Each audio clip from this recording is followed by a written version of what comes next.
Hi everyone, welcome to day 4, Healthy Backs. So Joseph Pilates once famously said, if your spine is inflexible at 30, you're old, and if it's flexible at 60, you're young. And he's so right.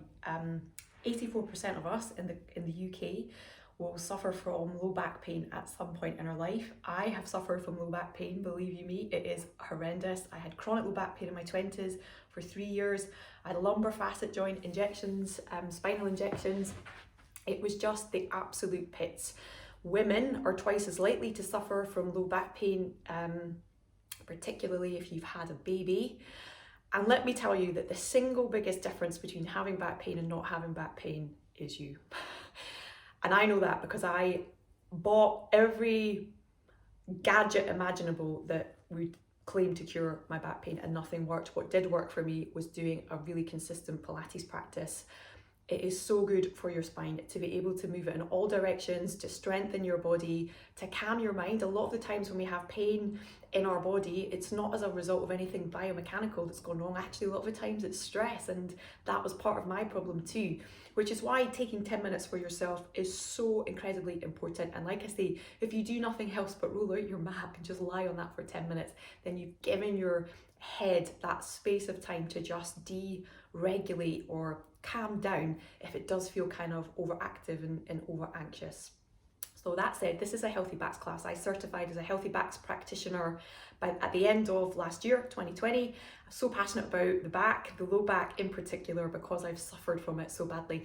So we're going to do this short Healthy Backs mat class or mat session. Just be mindful that I couldn't cover everything that I would want to cover in 10 minutes for the back, but we are going to move through all spinal movements, so flexion, extension, rotation, and we'll get onto that in a second. And you see I'm off already, I'm so passionate about this, and side flexion or side bending as well. So these are the 3-4 healthy movements for the spine.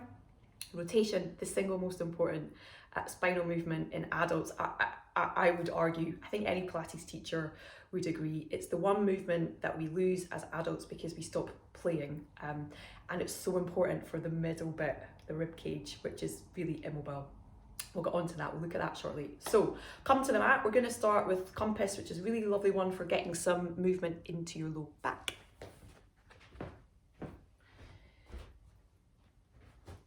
As always, we're going to start neutral pelvis, neutral spine.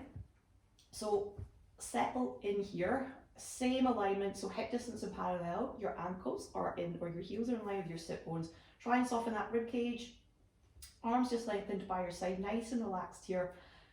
Collarbones wide, chin in line with your breastbone. You're going to find neutral in the pelvis, so you'll know how to do that now. 2 hip bones nice and even. If you had a cup of water, it would be just nice and balanced on the pelvis. And you're going to imagine a compass on your pelvis actually. So if your belly button is north, your pubic bone is south, and your left hip bone, have to get this right, is east, and your right hip bone is west. All you're going to do is circle your pelvis around those 4 points on the compass clockwise, and then we'll go anti-clockwise for a little set as well. So taking a breath in, keep your breath pattern normal, just exhale, flatten your back, so you're coming to north in your compass. You're going to rotate your pelvis to east, down to south, round to west. So again, it's like a little hula hoop motion of your pelvis, and you really are trying to isolate your pelvis here from your thigh bones, allowing it just to roll around the 4 points on this little compass. So like I say, just a little bit of movement into that low back, come into a little stop, and then take it the other way. So this is always a little bit of a coordination challenge. Come back to neutral, flatten your back first, so go to north and then go round to west, south, east, and maybe just kind of notice where you feel a little more restricted, or it's a little bit more of a challenge to move your pelvis, or maybe you're just completely fine. And then just coming to neutral here. Great, so getting a little bit of fresh blood supply into that low back. Knee drops from here. So you're going to keep one knee, I'm going to keep my right knee in line with my hips, just going to stay exactly where it is. As you exhale, center, and then just allow one knee to open out to the side. Now you're looking to keep your pelvis level here. So what you don't want to happen is that leg just to start pulling your whole body, your whole pelvis. Think of this as an isolated movement of your thigh bone in your pelvis, in your hip socket. and then you're just going to bring it back in when you find your edge, which is the point where you would start to roll your whole spine. And then you're going to exhale, center, and do the same on the other side. And that leg just stays in line with your hip.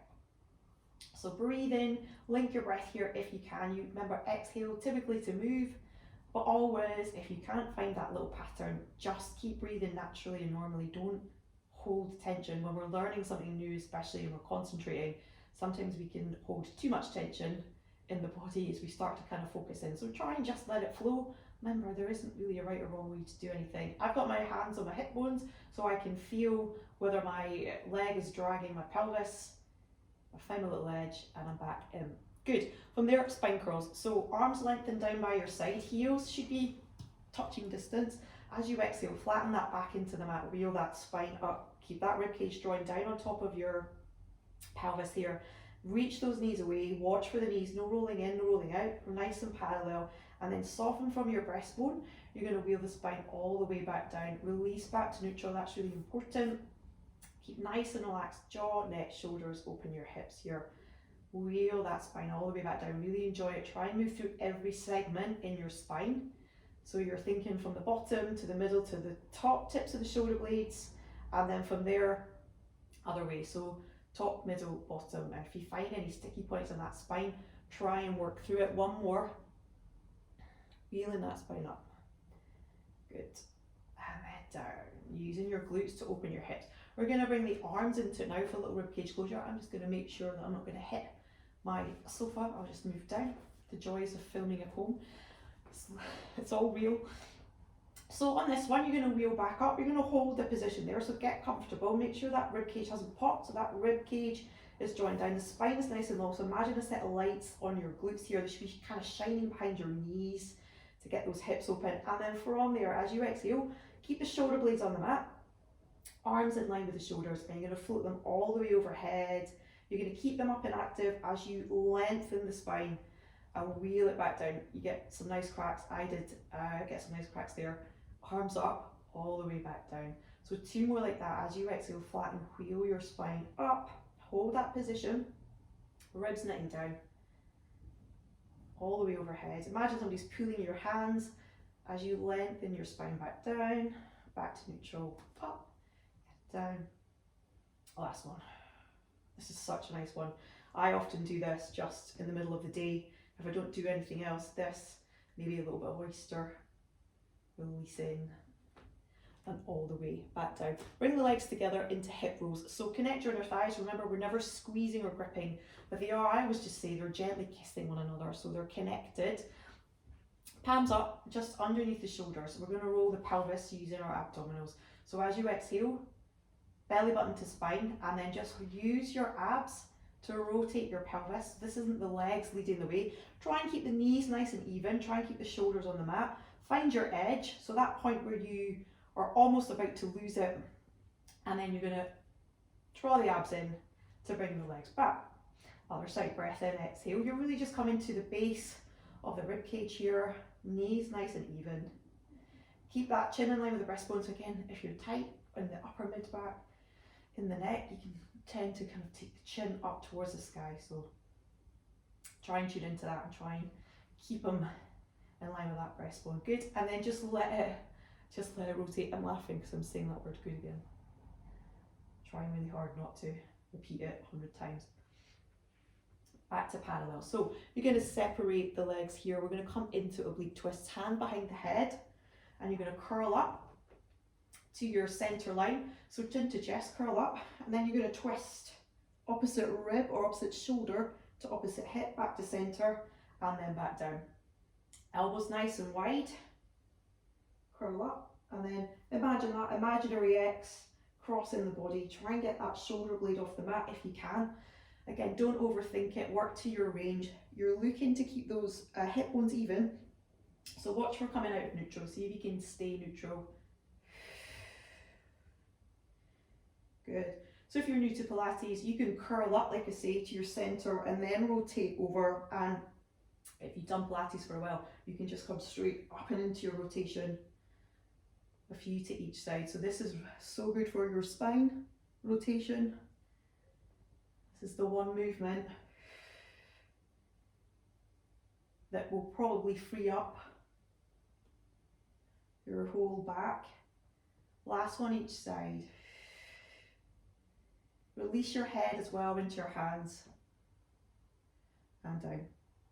From there, roll yourself onto your side. We're going to do Ostara. So glutes, another part of the puzzle when it comes to a healthy back. You've got to have strong glutes to support your back, to support the position of the pelvis as well. Bring the heels in line with the bum. Imagine you've lined yourself up against a wall. Rest your head down on your arm. You can have the top arm here for a little bit of support, or you can have it on your hip. Lengthen your underneath waist. So press that hip away. You should have a little gap between your waist and your and the mat and the floor. Draw that rib cage down, center here, and then this is Ostara. You're going to open and close that hip. So this is rotation at your hip joint, externally rotating. So again, you're looking to keep all your big joints stacked. Your shoulders are stacked here, your hips are stacked, your knees are stacked, your ankles and feet are all stacked, and they stay stacked for the whole exercise. So again, it's this isolated move of your thigh bone in the hip socket. So what you're not looking for is that leg to start pulling the whole body. You're resisting that movement with your center. Good. Last one. And down into a little side plank from here. The options for side plank: forearm to the mat, one leg down, and you can side plank from here. You can create a little hook with the feet and side plank, or you can stack and do your full side plank like that. So you pick what works for you. The important thing to think about is, I'm going to go full. That rib cage, lift it and engage the shoulder. So watch for sinking shoulder and the ribs sliding. You're going to be active through the side body. You're going to press out of the shoulder, draw gentle connection through the inner thighs, good. And then you're going to come on up into your side plank, good. So just holding here. So planking, any form of planking, a healthy movement for the full body, not just the back. I'm just going to hold here. So keep pressing into the forearm, lifting from the shoulder, lifting the underneath waist.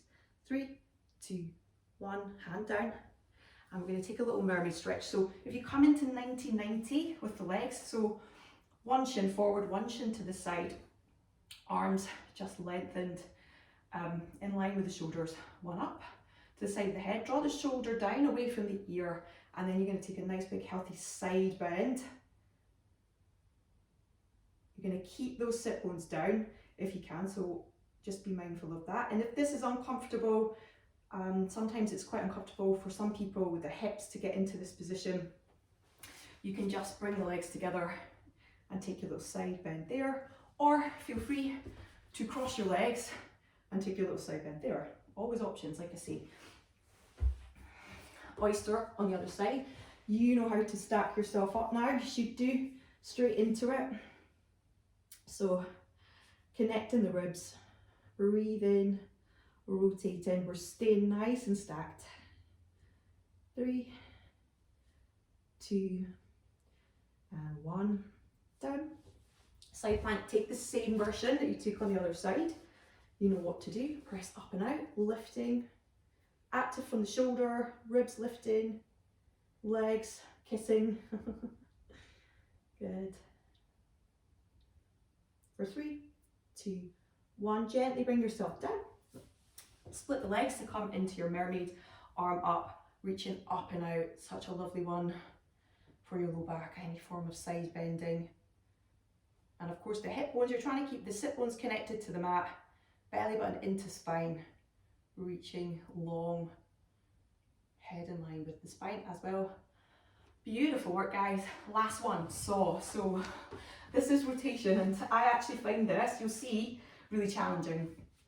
And what I would say to you is just go with it, see where you get to, and if it is one of those ones that you're going to have to work at, then we'll work at it. So legs are sort of width of the mat. Again, think of having a little soft bend. If this feels uncomfortable, sit on a book or a block or a cushion, something to open your hips and give you a little bit of height. I often do that if I'm going to come into this after a day sitting at a desk. So if you're okay to open the backs of the legs, then open them. We're going to rotate. I'll show you first. So the arms come in line with the shoulders. You're going to rotate to one leg. So it's pinky to little toe. So rotate, and then you're going to saw, saw, saw. Come back up. So move from your rib cage, other side. So. Remember, it doesn't have to be perfect. Progress. So. Restart your spine. It is a spinal twist. So. It is that rotation I spoke about. So the rotation often frees up the middle bit. So if you do get back pain, it's often sometimes not the low back or the neck or the shoulder. That's the issue. It's the bit that's not moving, which is the rib cage. 1, 2, 3. Last one. Slow it down.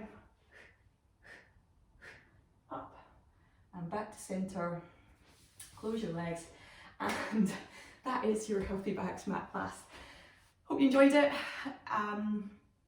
Yeah, I hope your back feels good after that. Any questions? You know you can reach out to me at any point.